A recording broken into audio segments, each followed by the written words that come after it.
Okay, so let's get into this. The Avengers. They're disbanded.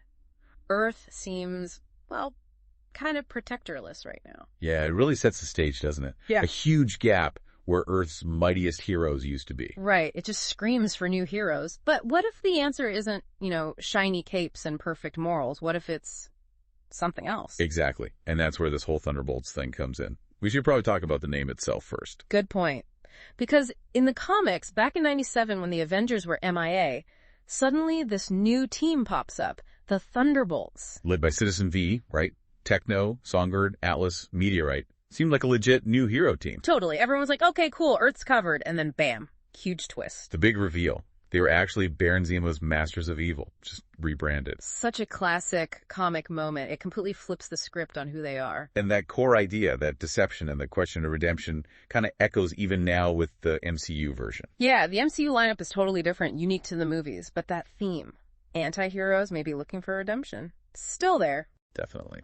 We've got Bucky Barnes, Yelena Belova, Red Guardian, U.S. Agent, Ghost, Taskmaster, and this new guy, Sentry. All brought together by Valentina Allegra de Fontaine. Val, very mysterious figure. So our mission today, for you listening, is to really unpack who these people are, their histories, what drives them. You kind of need this background before the movie hits. Absolutely. You need to know the players to understand the game Val's playing. And it raises that question straight away.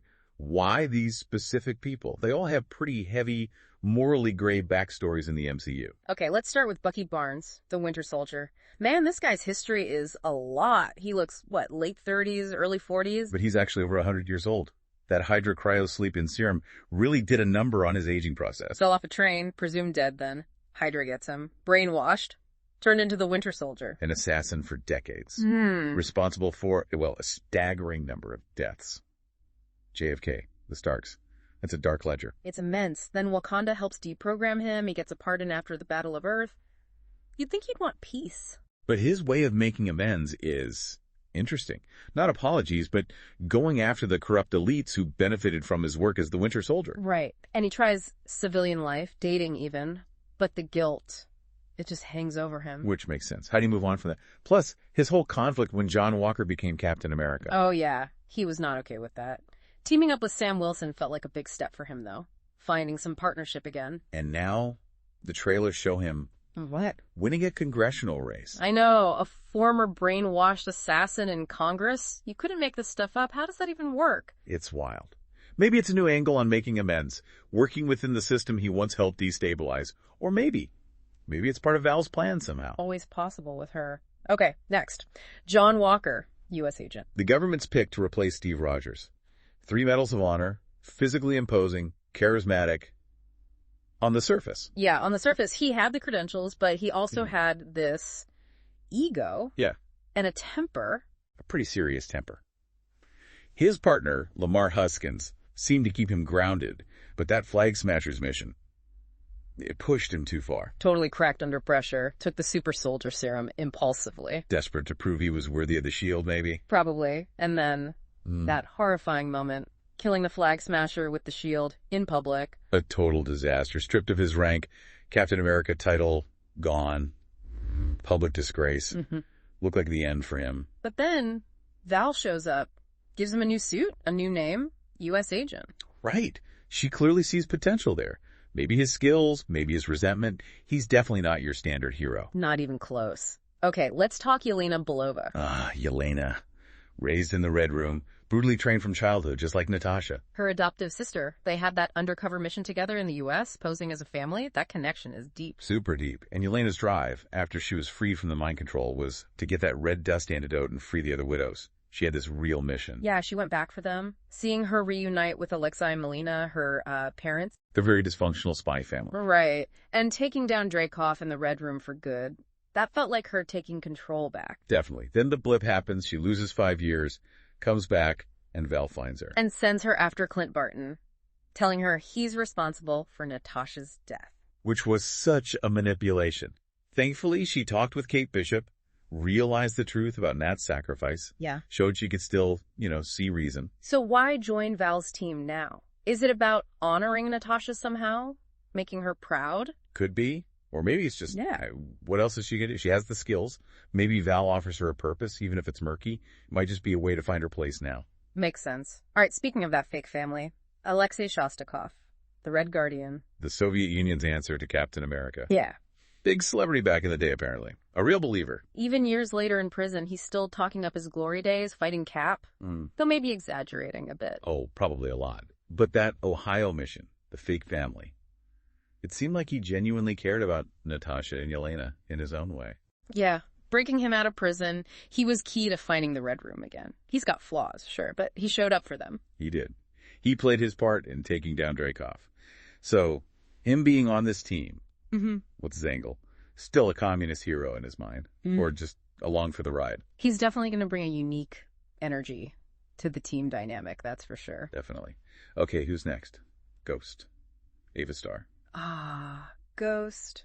Her backstory is just heartbreaking. Her dad, a SHIELD scientist, quantum tunnel accident. Kills her parents, gives her these phasing powers, but they're unstable. She's in constant pain, phasing uncontrollably. Just awful. Then Bill Foster takes her in, but SHIELD gets involved, uses her, lies about finding a cure. Yeah, they weaponized her condition. Yeah. Which explains why she was so desperate in Ant-Man and the Wasp. She needed that quantum energy just to survive. She wasn't really evil, just desperate. Totally. You felt for her, even when she was the antagonist. And Janet Van Dyne helping her, sharing quantum energy, that was a turning point, a chance for her. Right, it offered hope. But then, the blip, was she snapped. If not, her condition must have gotten way worse without Janet's help. If she was snapped, she lost 5 years of potential healing time. So either way, she probably still needs quantum energy stabilization, which makes her joining Val's team make a lot of sense if Val is promising something, a cure, stability. Exactly. Val likely holds the key to what she needs most. Leverage. Okay, then there's Taskmaster, Antonia Dreykov. Another tragic figure tied to the Red Room. Dreykov's daughter. Injured in that explosion Natasha caused. The one that thought killed her. But Dreykov saved her, kinda. Put a chip in her head. Yeah, a chip to control her pain, but also to control her. And it gave her that ability to mimic any fighting style perfectly. Making her this terrifying silent weapon, commander of the Widows, watching her fight, using Cap's moves, Black Panther's, Spider-Man's. It was unreal. Seriously formidable. Until Natasha used the red dust on her, freeing her from Dreykov's control. Right. But in the Thunderbolts trailers, she's barely there. Like, blink and you miss her. Yeah, it's noticeable.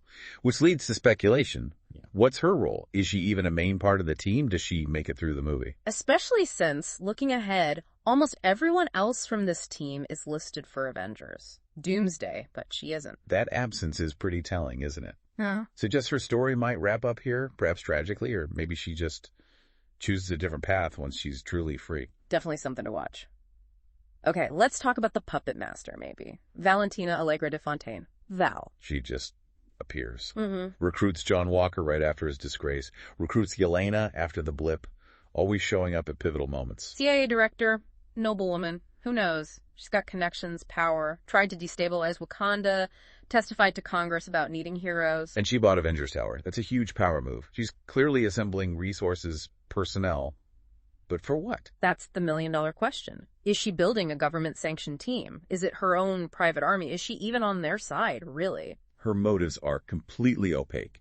She could be playing everyone, using their skills, their vulnerabilities, for some larger, possibly sinister purpose. Which brings us to the biggest unknown, Bob Reynolds.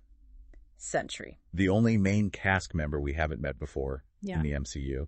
And yeah, the trailers are definitely painting him as potentially the big threat. So who is he in the comics? Okay, so in the comics, Sentry is ridiculously powerful, like one of the most powerful beings in the Marvel Universe. Golden Guardian of Good. Immense strength, speed, invulnerability. The whole package. Sounds like a major asset then. Well, yes and no.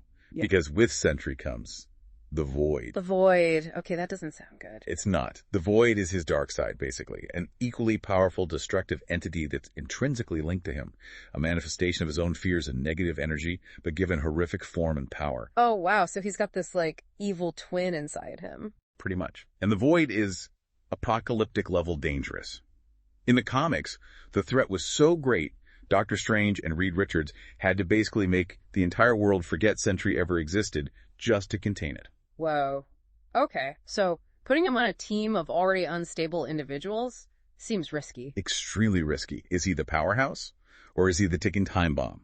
Will the good side stay in control, or will the Thunderbolts end up fighting the Void? It makes him the ultimate wild card. Man. Okay, so stepping back, we have this team of anti-heroes, people with dark pasts, complex motivations, all looking for something. Redemption. Purpose.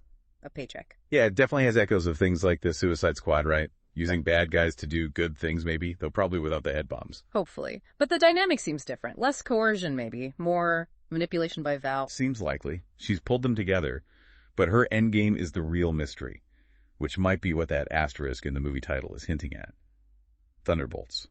Asterisk. Right. That asterisk feels like it means something important. Like, warning, contents may not be as advertised, or secret mission parameters apply. Exactly. It suggests a hidden layer, a twist, something fundamentally not straightforward about this team or their mission.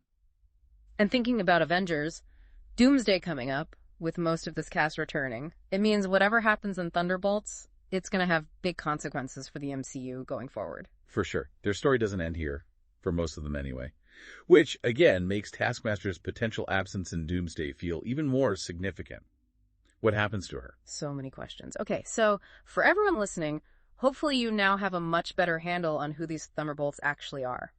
From Bucky's century-long trauma to Yelena's search for purpose, Walker's rage, Ghost's desperation, Alexi's faded glory, Taskmaster's uncertain freedom. All brought together by the scheming Val, and now with the massive, unstable power of Sentry thrown into the mix. It's a volatile cocktail. Understanding their individual journeys, their baggage. It's really key to appreciating what this movie might be trying to do. The shades of gray, the internal conflicts, Val's mystery box. It sets you up to really engage with the story on a deeper level beyond just the action sequences. Definitely. So here's something to think about as you wait for the movie. Knowing all this, which character's arc are you most invested in seeing play out? And what do you think the biggest source of conflict within the team itself is going to be? Forget Sentry for a second, just internally. That's a great question. Because with personalities like these crammed together, sparks are guaranteed to fly. It's going to be fascinating to watch unfold.